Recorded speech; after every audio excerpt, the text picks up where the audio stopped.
కాసేపట్లో ఢిల్లీలో తెలుగు రాష్ట్రాల సీఎంల భేటీ జరగనుంది. కేంద్ర జలశక్తి శాఖ మంత్రి ఆధ్వర్యంలో AP CM Chandrababu, Telangana CM Revanth Reddy సమావేశం కానున్నారు. నదీ ప్రవాహ మార్గంలో చివరి రాష్ట్రంగా గోదావరి మిగులు జలాలను పూర్తిగా వినియోగించుకునే హక్కు ఆంధ్రప్రదేశ్కు ఉందని సీఎం చంద్రబాబు గట్టిగా తమ వాణి వినిపిస్తూ ఉండగా, తెలంగాణ మాత్రం ఈ సమావేశంలో బనకచెర్లపై చర్చకు అభ్యంతరం తెలిపింది.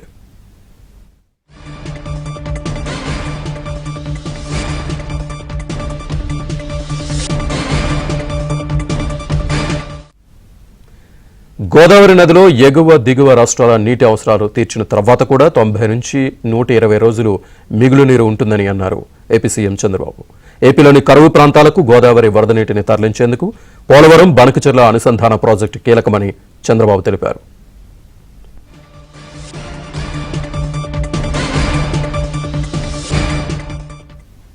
అయితే కేంద్ర జలశక్తి శాఖ నిర్వహించనున్న సమావేశపు ఎజెండాలో గోదావరి బనకచెర్ల ప్రాజెక్టును చేర్చడంపై తెలంగాణ తీవ్ర అభ్యంతరం వ్యక్తం చేసింది. ఈ మేరకు కేంద్ర జలశక్తి శాఖకు తెలంగాణ ప్రభుత్వం నిన్న లేఖ రాసింది. సమావేశపు ఎజెండాలో బనకచెర్ల చర్చపై అభ్యంతరం తెలిపింది. అటు గోదావరి బనకచెర్ల అనుసంధానం ప్రాజెక్టుకు సమాంతరంగా ఇచ్చంపల్లిలో రిజర్వాయర్ నిర్మాణానికి తెలంగాణ ప్రభుత్వం సూత్రప్రాయంగా అంగీకరించింది. ఇచ్చంపల్లి రిజర్వాయర్ నుంచే గోదావరి కావేరీ అనుసంధానం చేపట్టాలని, ఈ రిజర్వాయర్ బ్యాక్ వాటర్ నుంచి 200 టీఎంసీల నీటిని తరలించడానికి వీలుగా అవసరమైన ఆర్థిక సహాయం చేయాలని కేంద్రాన్ని కోరింది. ఈ మేరకు 2 తెలుగు రాష్ట్రాల ముఖ్యమంత్రులతో కేంద్ర జలశక్తి శాఖ మంత్రి సిఆర్ పాటిల్ నిర్వహించే సమావేశపు ఎజెండాలో దీన్ని చేర్చాలని కూడా రాశారు. అయితే ఈ నేపథ్యంలో కాసేపట్లో జరిగే తెలుగు రాష్ట్రాల సీఎంల సమావేశంపై ఆసక్తి నెలకొంది.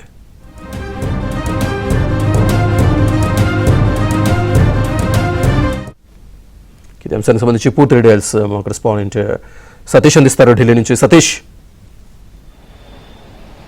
ఎస్ శ్రీనివాస్, కేంద్ర జలశక్తి మంత్రి సిఆర్ పాటిల్ అధ్యక్షతన 2:30కు 2 రాష్ట్రాల ముఖ్యమంత్రుల సమావేశాన్ని ఏర్పాటు చేశారు. సమావేశానికి ఇప్పటికే ముఖ్యమంత్రులు ఢిల్లీ చేరుకున్నారు. దాదాపు 2 రోజుల నుంచి సీఎం చంద్రబాబు నాయుడు ఢిల్లీలో ఉన్నారు. నిన్నంతా ఆయన కేంద్ర హోంమంత్రి అమిత్ షాతో కూడా సుదీర్ఘంగా నిన్న సాయంత్రం భేటీ అయ్యారు. ప్రధానంగా బనకచెర్ల ప్రాజెక్టు యొక్క ఆవశ్యకత ఏంటి, బనకచెర్ల ప్రాజెక్టు వల్ల రాయలసీమ లాంటి కరువు జిల్లాలకు నీటిని ఏ విధంగా పంపించవచ్చు, ఏ విధంగా నీటిని అందించవచ్చు అనే అంశంపైన ఇప్పటికే స్పష్టంగా వారి విజన్ అంశాన్ని కూడా స్పష్టం చేయడం జరిగింది. ఇక తాజాగా ఇదే అంశంలో బనకచెర్ల ప్రాజెక్టును మొదటి తెలంగాణ ప్రభుత్వం వ్యతిరేకిస్తూ వస్తుంది. అందులో భాగంగానే ఇరు రాష్ట్రాల సీఎంలతో కూడా ఒక కీలక సమావేశాన్ని సిఆర్ పాటిల్ నిర్వహించబోతున్నారు. 2:30కి జరబోయే ఎజెండాలో ప్రధానంగా బనకచెర్ల ప్రాజెక్టు ఎజెండా ఉండకూడదు, మిగతా జలవనరుల నదీ జలాలకు సంబంధించిన సమస్యలే 2 రాష్ట్రాల మధ్య ఉన్న వాటిని మాత్రమే పరిష్కరించాలి, వాటిపైన చర్చ జరగాలని కూడా తెలంగాణ రాష్ట్రం కూడా ఇప్పటికే కేంద్ర ప్రభుత్వానికి ముఖ్యంగా జలశక్తికి లేఖ రాసిన నేపథ్యంలో బనకచెర్ల ప్రాజెక్టుకు సంబంధించి పూర్తిగా కూడా ప్రాజెక్టు అంశంలో ముందుకు వెళ్తామని కూడా చంద్రబాబు తెలియజెప్తున్నారు. పోలవరం నుంచి కర్నూలు జిల్లా బనకచెర్ల రెగ్యులేటర్ వరకు దాదాపు 200 టీఎంసీల వరద నీటిని తరలించేలా ఈ లింక్ ప్రాజెక్టును ప్రతిపాదించినట్టు కూడా నిన్న హోంమంత్రి అమిత్ షాకి చెప్పారు. ఈరోజు అదే అంశాన్ని సిఆర్ పాటిల్ దృష్టికి కూడా తీసుకురాబోతున్నారు.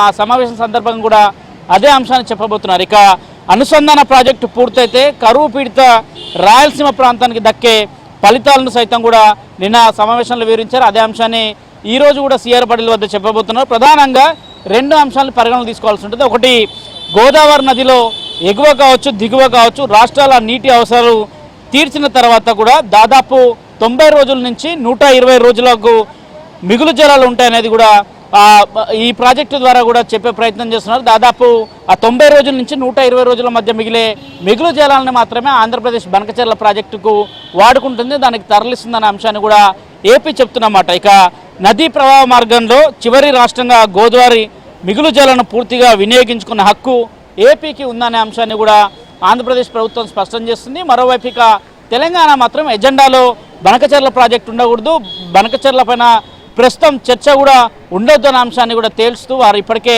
ఎజెండాలో అంశాన్ని తొలగించాలని కూడా లేఖ రాయడం జరిగింది. మరోవైపు సమావేశానికి సీఎం రేవంత్ రెడ్డితో పాటు నీటిపారుదల శాఖ మంత్రి ఉత్తమ్ కుమార్ రెడ్డితో పాటు ఇక తెలంగాణకు సంబంధించిన ఇరిగేషన్ అధికారులంతా కూడా ప్రస్తుతానికి ఢిల్లీలో ఉన్నారు. సీఎం నివాసంలో కూడా కొంత అదే అంశంపైన చర్చ జరుగుతుంది. ఉదయం నుంచి కూడా ఇరిగేషన్ అధికారులతో పాటు ఉత్తమ్ కుమార్ రెడ్డితో సీఎం రేవంత్ రెడ్డి తన అధికారిక నివాసంలో కూడా కొంత చర్చలు జరుపుతున్నారు. కేంద్ర మంత్రి వద్ద ఏం మాట్లాడాలి, బనకచెర్ల ప్రాజెక్టును ఏ విధంగా వ్యతిరేకించాలి, బనకచెర్ల వల్ల తెలంగాణ రాష్ట్రానికి ఏ నష్టం జరుగుతుంది, తెలంగాణ రైతాంగానికి ఏ విధంగా నష్టం జరుగుతుంది అనే అంశాన్ని కూడా వారు ఈరోజు సమావేశంలో చెప్పే ప్రయత్నం చేస్తున్నారు. మరోవైపు పెండింగ్లో ఉన్న ప్రాజెక్టులు కావచ్చు, గతంలో జాతీయ హోదా ఇస్తామన్న ప్రాజెక్టులు, పాలమూరు రంగారెడ్డి ప్రాజెక్టు లాంటికి జాతీయ హోదా ఇవ్వాలని కోరారు. ఆ ప్రాజెక్టుకు సంబంధించిన అంశాన్ని పూర్తి చేయడమే కావచ్చు, అంతకుముందుకున్న కొన్ని ప్రాజెక్టులను కూడా పూర్తి చేయాల్సిన బాధ్యత అటు కేంద్ర రాష్ట్ర ప్రభుత్వాలపై ఉంది. ఇప్పటికే కృష్ణాపై పెండింగ్లో ఉన్న ప్రాజెక్టులకు అనుమతులతో పాటు నీటి కేటాయింపులు, గతంలో ఇచ్చిన హామీల ప్రకారం పాలమూరు డిండి ప్రాజెక్టులకు జాతీయ ప్రాజెక్టులా గుర్తించడం, తుమ్మిడిహెట్టి వద్ద నిర్మించిన ప్రాణహిత ప్రాజెక్టుకు మొత్తం 80 టీఎంసీల నీటి కేటాయింపులతో పాటు ఏబీఐపీ సాయం, ఇచ్చంపల్లి వద్ద 200 టీఎంసీల వరద జలాల వినియోగానికి ప్రాజెక్టు నిర్మాణం తదితర అంశాలతో తెలంగాణ ప్రభుత్వం ఇప్పటికే కొన్ని ఎజెండాలను పంపించింది. అందులో భాగంగానే జీఆర్ఎంబీ, సిడబ్ల్యూసీ, ఈఏసీ నుంచి బనకచెర్ల తీవ్ర అభ్యంతరాలు తెలిపిన అంశాన్ని కూడా వారి ముందు ఉంచబోతున్నారు. ఇటీవల బనకచెర్ల ప్రాజెక్టు సంబంధించి ఈఏసీ కొన్ని సూచనలు కూడా చేసింది రాష్ట్ర ప్రభుత్వానికి. ప్రధానంగా 1981 నదీ జలాల చట్టాన్ని పూర్తిగా వ్యతిరేకించినట్టు అవుతుందనే అంశాన్ని కూడా స్పష్టం చేస్తున్నాయి. దానిపైన కొన్ని ఆరోపణలు ఉన్నాయి. వాటికి సంబంధించిన అంశాలను కూడా స్పష్టత ఇవ్వాలని ఆంధ్రప్రదేశ్ ప్రభుత్వానికి కూడా ఇటీవల లిఖితపూర్వకంగా లేఖ రాసింది. ఆంధ్రప్రదేశ్ ప్రభుత్వం కూడా మొత్తం 3 అభ్యంతరాలు కేంద్ర పర్యావరణ నిపుణుల కమిటీ ఏ అయితే అభ్యంతరాలు లేవనెత్తుందో వాటికి సంబంధించి ఒక లిఖితపూర్వకంగా కూడా ఆంధ్రప్రదేశ్ ప్రభుత్వం ఇప్పటికే కేంద్ర జలవనరుల శాఖ కావచ్చు, అదేవిధంగా కేంద్ర పర్యావరణ నిపుణుల కమిటీకి సైతం కూడా పంపించిన నేపథ్యం కాబట్టి ఖచ్చితంగా 2:30కి జరగబోయే సమావేశం అత్యంత క్రూషల్గా కీలకంగా మారిందని చెప్పాల్సి ఉంటుంది. ఎందుకంటే 2 రాష్ట్రాల మధ్య కొంత నీటి పంచాయతీ దాదాపు మొదటి నుంచి ఉన్నప్పటికీ కూడా బనకచెర్ల ప్రాజెక్టుని అది మరికొంత వివాదంగా మారిన పరిణామాల నేపథ్యంలో ఈరోజు కేంద్ర జలశక్తి మంత్రి సిఆర్ పాటిల్ ముందు సమావేశం జరిగితే ఈ సమావేశంలో ఎలాంటి అంశాలు చర్చకు వస్తాయి, ఒకవేళ ఎజెండాలో బనకచెర్ల ప్రాజెక్టు రాకపోతే మాత్రం ప్రస్తుతం ఉన్న ప్రాజెక్టులపైన చర్చ జరిగితే ఉమ్మడి ఆంధ్రప్రదేశ్లో ఏదైతే నీటి వాటా కేటాయింపులు జరిగాయో ప్రస్తుతం తెలంగాణకు కూడా సపరేట్గా నీటి వాటా కేటాయింపు రావాలి, తమ ప్రాజెక్టులు ఇప్పటివరకు పూర్తి కాలేదు, దాదాపు ప్రాజెక్టులు పూర్తి చేయకుండానే తాము నీటిని పూర్తిగా వినియోగించుకోవడం లేదనే అంశాన్ని కూడా అటు తెలంగాణ ప్రభుత్వం కూడా చెప్తున్న నేపథ్యంలో 2:30కి జరగబోయే సమావేశంలో ఒకవేళ బనకచెర్లపై ప్రాజెక్టు పైన కాక చర్చ వస్తే తెలంగాణ సీఎం రేవంత్ రెడ్డి, అదేవిధంగా నీటిపారుదల శాఖ మంత్రి ఉత్తమ్ కుమార్ రెడ్డి ఎలాంటి సూచనలు చేస్తారు, బనకచెర్ల వస్తే మాత్రం దాన్ని వ్యతిరేకిస్తారా, సమావేశంలో ఏ అంశాలని చెప్తారు, ఒకవేళ సమావేశంలో ప్రధాన ఎజెండా బనకచెర్ల మీదనే చర్చ జరగాలంటే మాత్రం వారి వైఖరి ఏంటనే అంశంపైన కూడా కేంద్ర జలశక్తి మంత్రి ముందే ఈ అంశాన్ని కూడా చాలా స్పష్టంగా చెప్పే అవకాశాలున్నాయి. సమావేశం పైన కొంత ఉత్కంఠ అయితే నెలకొంది. ప్రస్తుతానికి ఇరు రాష్ట్రాల ముఖ్యమంత్రులు వారి అధికారిక నివాసంలో ఉన్నారు. మరి కాసేపట్లో వారంతా నేరుగా ఢిల్లీలోని కేంద్ర జలశక్తి మంత్రి శ్రమశక్తి భవన్కి రాబోతున్నారు. ఇక్కడే 2:30కు మీడియా సమావేశం కూడా, ఇక్కడే 2:30కు ముఖ్యమంత్రుల సమావేశం కూడా జరగబోతుంది. మరోవైపు తెలంగాణ సీఎం రేవంత్ రెడ్డి సాయంత్రం 5 గంటలకు ఒక మీడియా సమావేశాన్ని ఏర్పాటు చేశారు.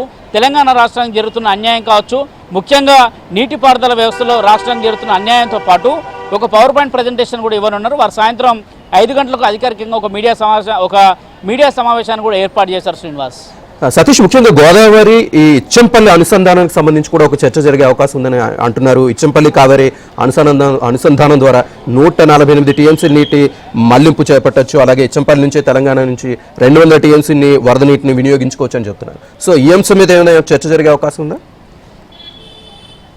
ఎస్, ఖచ్చితంగా కేంద్ర జలవనరుల శాఖ ఇచ్చిన ప్రధానంగా ఆ 2 రాష్ట్రాలకు రాసిన లేఖల్లో కూడా కేవలం మెన్షన్ చేసింది డిస్ప్యూట్ వాటర్ రివర్ ఇష్యూస్ అనే అంశాన్ని స్పష్టం చేసేటప్పుడు ఖచ్చితంగా 2 రాష్ట్రాల మధ్య ఉన్న ముఖ్యంగా నీటి పంచాయతీలు దీనిలో కూడా కొన్ని జలాన్ని మేము వినియోగించుకోలేకపోతున్నాం అన్నది అటు తెలంగాణ ప్రభుత్వం వాదన చేస్తుంటే, ఆంధ్రప్రదేశ్ ప్రభుత్వం మాత్రం కరువు జిల్లాలైన రాయలసీమ కావచ్చు ఇతర జిల్లాలకు నీళ్ళు ఇవ్వాలంటే ఖచ్చితంగా తమ వాటాను వినియోగించుకోవాల్సిన అవకాశం ఉంది. మరోవైపు మిగులు జలాలతో పాటు వరద జలాలు ఏ విధంగా ఉన్నా కానీ సముద్రంలో కలిసే అవకాశం ఉంటుంది కాబట్టి అట్లాంటి వరద జలాలు కావచ్చు మిగులు జలాలని తమ రాష్ట్రానికి వాడుకుంటే రైతాంగానికి తీవ్ర సంక్షోభం నుంచి కూడా బయటపడతారనేది కూడా ఆంధ్రప్రదేశ్ వాదన కాబట్టి ఖచ్చితంగా 2 రాష్ట్రాల ముఖ్యమంత్రుల మధ్య కూడా కొంత సమన్వయం పాటించాల్సి ఉంటుంది. ఎందుకంటే కేంద్ర జలశక్తి ఎలాంటి అంశాలను చర్చించబోతుంది అనేది కూడా